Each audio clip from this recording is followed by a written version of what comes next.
और अब खबरें तफसील से। महाराष्ट्र में बीजेपी और महाविकास अघाड़ी के दरमियान सियासी जंग जारी है।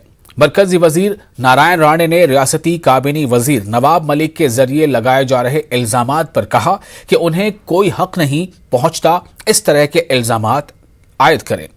राय ने कहा कि मौजूदा सरकार में कई वज़रा बदअनवानी में मुलविस हैं, इसलिए मरकजी तफ्तीशी एजेंसियां अपनी कार्रवाई कर रही हैं। उन्होंने तफ्तीशी एजेंसियों के बेजा इस्तेमाल की बात को खारिज किया। अरे वो क्या कर, वैसा तो हमें भी बोलने आता है। अरे उसका घर में आज देखिए ना आप, टेररिस्ट लोग का सपोर्ट है और अभी ये गांजा से लेके चरस से लेके सब सप्लाई उनके उधर ही है। और वो बड़ी बड़ी बात करते हैं। नवाब मलिक को बोलने का कोई ये नहीं है, हक नहीं है। करप्शन करते होगे, इंफॉर्मेशन मिलता होगा तो ईडी काम नहीं करेगी? कौन करेगी? एजेंसी क्यों है वो? सीबीआई क्यों है? उनका काम ही वही है। पर उन्होंने जो काम किया कुछ पाया नहीं, कुछ इंक्वायरी में नहीं आया। ये हजारों करोड़ रुपए आया, 24,000 करोड़। अरे आप पूरा नौकरी करेगा तो भी आपको रिटायरमेंट में कि 5-10 लाख के ज्यादा नहीं मिलेगा। ये लोग सीआर में खाते हैं, लेते हैं और रखते हैं, तो पकड़ा गए। तो ये तो ईडी का काम है। आगे बढ़ते हैं। आर्यन खान आज एनसीबी दफ्तर में पेश हुए। इनके साथ इनका मुहाफिज रवि सिंह भी मौजूद था। आर्यन को हर जुमा नारकोटिक्स कंट्रोल ब्यूरो के सामने पेश होना है। क्रूज ड्रग्स केस में आर्यन को बॉम्बे हाईकोर्ट ने गुज़श्ता दिनों जमानत दी थी, जिसके तहत इन्हें हर हफ्ते जुमे को एजेंसी के दफ्तर पर हाजिरी देना है।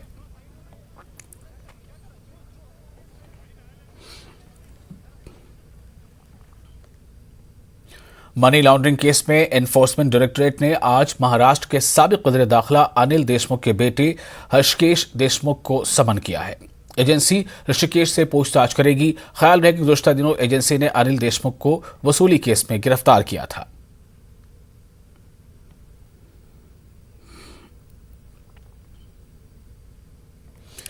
ऐन दिवाली के दिन माशी बहरान का शिकार महाराष्ट्र के किसानों ने महाराष्ट्र के रियासती वजीर ज़राअत दादा भूसे के मालेगांव शहर की रिहाइशगाह के सामने एहतजाज किया। रियासती वजीर ने किसानों के एहतजाज को स्टंटबाजी से ताबीर किया है। रियासती वजीर के बयान पर किसानों ने नाराजगी जाहिर की है। स्वाभिमान किसान तंजीम के कारकुनों ने रियासती वजीर के खिलाफ नारेबाजी की और अपने बयान को वापस लेने का मुतालबा किया। एहतजाजी किसानों ने कहा कि गैर मौसमी बारिश की वजह से इनकी फसलें खराब हो गई हैं। एहतजाजी किसानों ने फसल का मुआवजा देने का हुकूमत से मुतालबा किया है।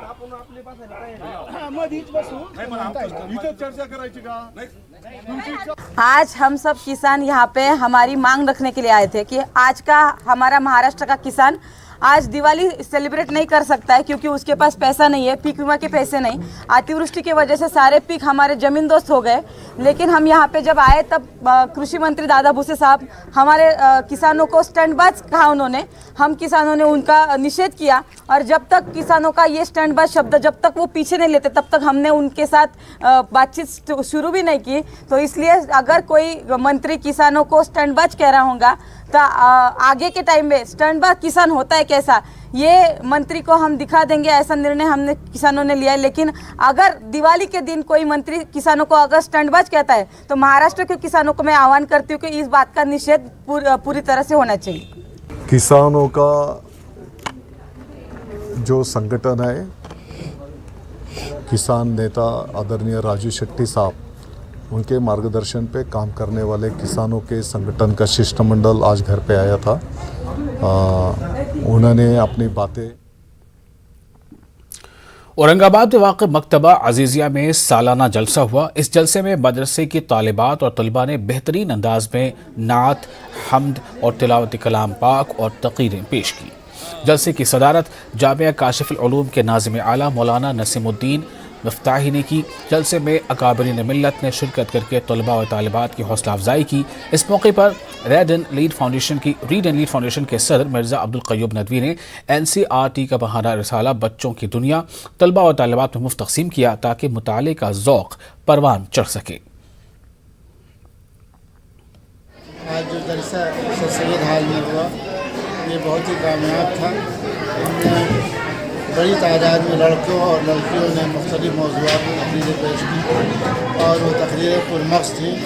उन्होंने नात का भी मुज़ाहरा किया, हमद का भी मुज़ाहरा किया, कुरान पाक की छोटी छोटी सूरतें भी पढ़ी और इंशाअल्लाह ये इदारा आइंदा नई नस्लों के लिए और मुस्लिम बच्चों के लिए और मुस्लिम बच्चियों के लिए बिनानूर साबित होगा। मकतब अज़ीज़िया वुडलैंड में वाक़ है, जो बहुत ही कम मुद्दत में अल्हम्दुलिल्लाह शुरू किया गया। सिर्फ 1 साल की मुद्दत में यहाँ सिर्फ स्टार्ट में सिर्फ 5 बच्चे थे। अल्हम्दुलिल्लाह आज इस मकतब में 100 से ज़ायद बच्चे हैं। अल्हम्दुलिल्लाह सभी ने यहाँ पर अच्छे तकरीरें की, नात लिए हैं और छोटी छोटी हदीसें लिए हैं। मैं तमाम लोगों का और तमाम हज़रात का तहे दिल से शुक्रिया अदा करता हूँ। मेरा नाम है बुशरा नाज़, मकतब अज़ीज़िया में मैं पढ़ती हूँ। मैंने इसमें हिस्सा लिया है, इसलिए मुझे नाम मिला है। मेरी तकरीर, मेरी हमद का नाम है। अमरावती के राष्ट्रीय अल्पसंख्यक महिला महाविद्यालय में तक़सीम असनाद तकरीब का इनेकाद अमल में आया, जिसमें काबीना वजीर यशोमती ठाकुर के हाथों मुख्तलिफ शोबों में डिग्री मुकम्मल कर चुकी तालिबात में असनाद तकसीम किए गए। पेश खास रिपोर्ट। क्षेत्र में 9 जूनियर कॉलेज रहने के बाद भी लड़कियों के तालीम का कोई इंतजाम नहीं होने की वजह से पिछले 14 साल के अरसे तक हमने एक लड़ाई लड़कर इस राष्ट्रीय अल्पसंख्यक महिला महाविद्यालय को स्थापित किया। एक भी पैसे अनुदान के बिना आज तक तकरीबन 7 साल से इस कॉलेज को हम चला रहे हैं। तक़सीम असनाद तकरीब से खिताब करते हुए काबीनी वजीर यशोमती ठाकुर ने बिला किसी गवर्नमेंट की इमदाद के अक़लियती तबके की लड़कियों के लिए चलाए जा रहे इस कॉलेज की इंतजामिया की सताइश की और नेक ख्वाहिशात का इजहार किया। ऐसा हमारे देश का लिहाज है, हम लोग हमेशा ही अपने घर के बेटियों को, घर के महिलाओं को सम्मान हम लोगों ने दिया है। आज पहला पदवी वितरण समारंभ इस स्कूल और एजुकेशन सोसाइटी का है। डिग्री मिलाना माने सब कुछ नहीं हो जाता। इसके ऊपर और इसके आगे अपने आप में डटे रहना और जिंदगी में जो भी उतार चढ़ाव आए उसको बड़ी हिम्मत से सामना करना आगे आने वाला है। बीएससी, बीकॉम और बीए की डिग्री हासिल करने वाली तालिबात में असनादात तकसीम किए गए। हमने हमारी बीएससी राष्ट्रीय अल्पसंख्यक महिला महाविद्यालय से कंप्लीट की है। यहाँ का स्टाफ बहुत अच्छा है और यहाँ पे जो हमें बेसिक चीज़ जो चाहिए वो हमें लेक्चर्स और हमारी पढ़ाई अच्छी होनी चाहिए। जो यहाँ पे हमें बेसिक चीज़ पूरी नीड्स कवर होती है, जो है लेक्चर्स और पढ़ाई। हाँ, तीनों स्ट्रीम में है, बीए, बीकॉम, बीएससी। और यहाँ बहुत सारी लड़कियाँ हैं हमारे क्षेत्र की जो यहाँ आके पढ़ती है और अच्छी एजुकेशन हासिल करती है, अपने कदमों पे खड़े होती है। आज मेरी अम्मी का बहुत बड़ा सपना पूरा हुआ है कि जो मुझे पढ़ाना चाहती है। आज मैंने उनका सपना पूरा किया है। किसी ने अपनी अम्मी का सपना पूरा कीजिए, प्लीज पढ़िए। रियासी हुकूमत की जानिब से तालीम निस्वा पर जोर दिया जा रहा है और ख़वातीन को खुद कफील बनाने के लिए मुख्तलिफ स्कीमें चलाई जा रही हैं। वहीं अपने ज़ाती खर्च से सकीना एजुकेशन सोसाइटी की जानिब से लड़कियों की तालीम के लिए उठाया गया ये इक़दाम काबिल सताइश है। न्यूज़ 18 उर्दू के लिए अमरावती से कमर काजी की रिपोर्ट। त्रिपुरा समेत मुल्क में मुतअद्दिद मकामात पर फसादात हो रहे हैं या फिर जैसे हालात बने हुए हैं, जिसे लेकर मुसलमानों में बेचैनी व तशवीश फैलती जा रही है। इस मामले पर मुंब्रा में प्रेस कॉन्फ्रेंस के दौरान उलमा कराम ने कहा कि हमें इस वक्त दुआओं के साथ साथ अपने आमाल का मुहासबा करने की ज़रूरत है। साथ ही उलमा ने शर पसंदों के खिलाफ कड़ी कार्रवाई करने का भी मुतालबा किया।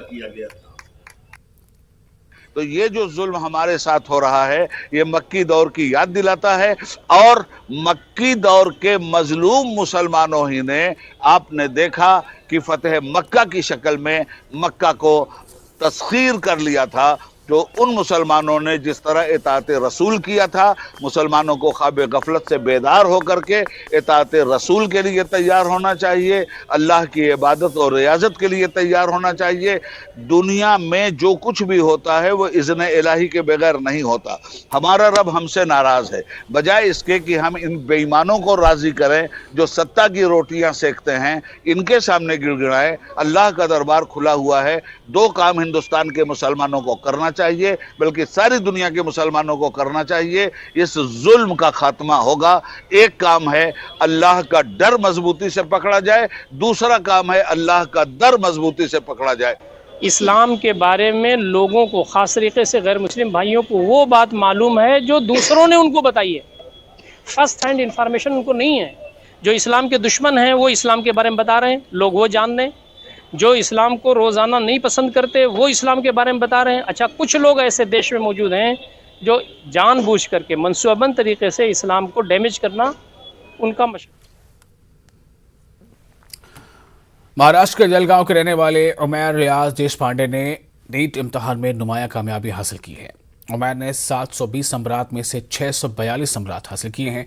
उमैर ने अपनी कामयाबी का सेहरा वालिदैन और असातिज़ा के सर बांधा। उमैर की इस कामयाबी पर रिश्तेदारों और इलाके के अफराद ने मसरत का इजहार किया और मुस्तकबिल के लिए नेक ख्वाहिशात पेश की। अल्लाह की करम से मेरा पहले ही अटेम्प्ट में नंबर अच्छे मार्क्स आए हैं, तो वैसे सबकी दुआओं से भी। तो उमैर जो है ये पहले से तो होशियार ही थे और इन्होंने काफी मेहनत भी की है उसके पीछे, और 14-15 घंटे तक पढ़ाई कर। और इसी के साथ फिलहाल एक छोटा सा ब्रेक के बाद खबरें कर्नाटक से।